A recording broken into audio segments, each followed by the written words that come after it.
بسم اللہ الرحمن الرحیم۔ آج ہم فارسی کی پہلی کتاب کے 22ویں سبق کو پڑھیں گے۔ تو ہمارا سبق چل رہا تھا فعل مضارع کے بارے میں، مختلف مصادر سے فعل مضارع اور ان کے فقرے، یہ ہمارا سبق چل رہا تھا۔ چنانچہ صاحب کتاب نے سب سے پہلے مختلف مصادر سے فعل مضارع کے بہت سارے صیغوں کو ذکر کیا، پھر ان صیغوں کو جملوں میں استعمال کر کے دکھلایا تھا۔ تو یہ سبق ہو گیا تھا ہمارا۔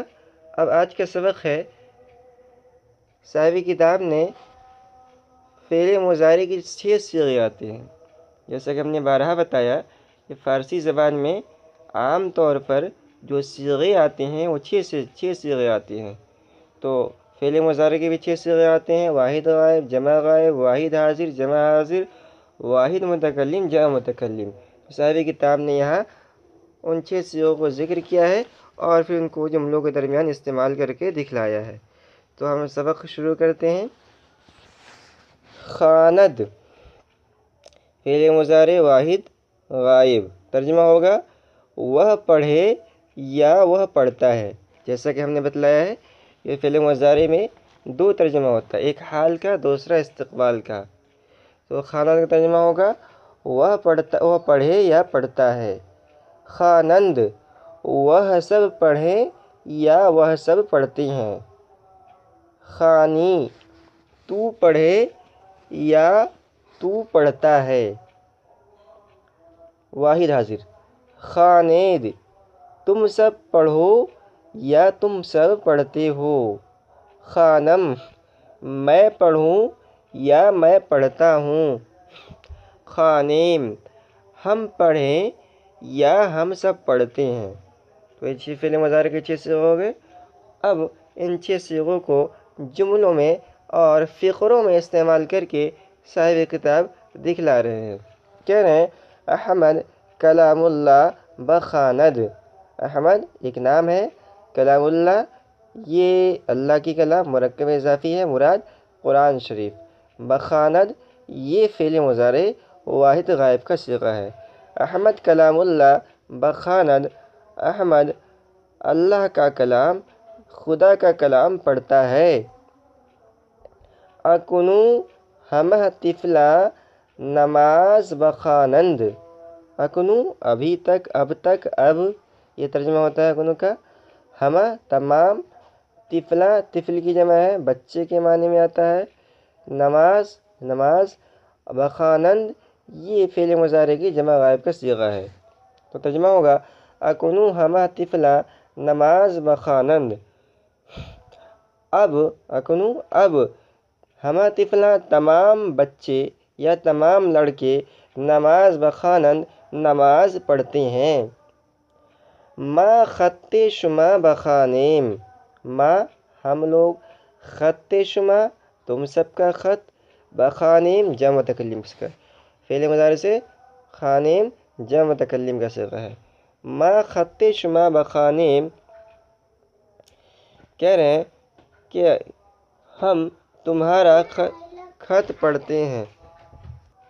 ما خط شما بخانیم سوالیہ جملہ ہے، تو اس لیے جب ترجمہ کریں گے تو اس کے شروع میں کیا کا ہم اضافہ کریں گے۔ ما خط شما بخانیم، کیا ہم تمہارا خط پڑھتے ہیں، یا کہیں گے کیا ہم تمہارا خط پڑھیں؟ جواب بخانید، پڑھو، بخانید پڑھو۔ اگر ای کتاب را بخانی سعادت حاصل کنی، اگر این کتاب اس کتاب را کو بخانی تو پڑھے، خانی فعل مضارع سے واحد حاضر کا صیغہ ہے۔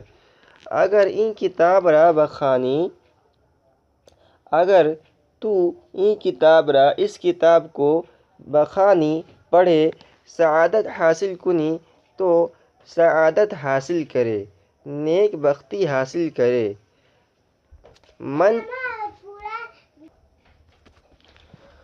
من چے خانم، من میں، چے خانم کیا پڑھوں۔ تو خانم فعل مضارع سے واحد متکلم کا صیغہ ہے۔ من چہ خوانم، میں کیا پڑھوں، یہ انہوں نے جملوں میں استعمال کر کے فعل مضارع کے مختلف صیغوں کو دکھلایا ہے۔ اب آگے حدیث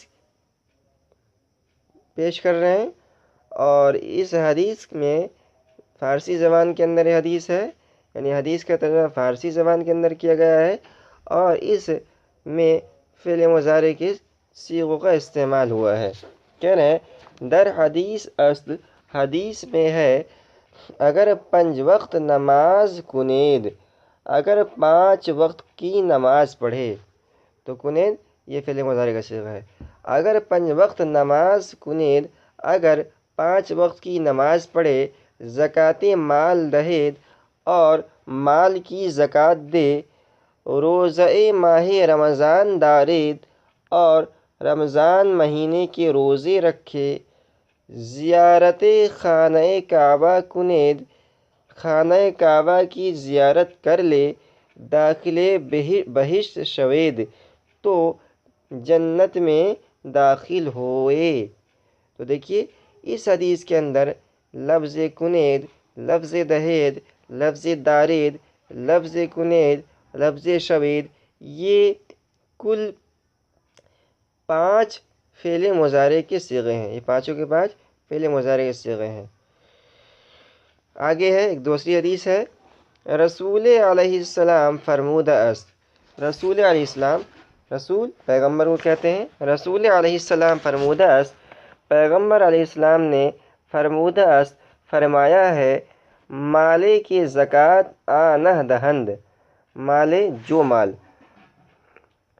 تو مالے جو مال یا وہ مال، مالے وہ مال کہ زکوٰۃ آنہ دہند، کہ جس کی زکوٰۃ نہیں دیتے ہیں، مالے کی زکوٰۃ آنہ دہند، وہ مال کہ جس کی زکوٰۃ نہیں دیتے ہیں، درآ خیر نہ باشد، اس میں کوئی بھلائی نہیں، درآ خیر نہ باشد، اس میں کوئی بھلائی نہیں۔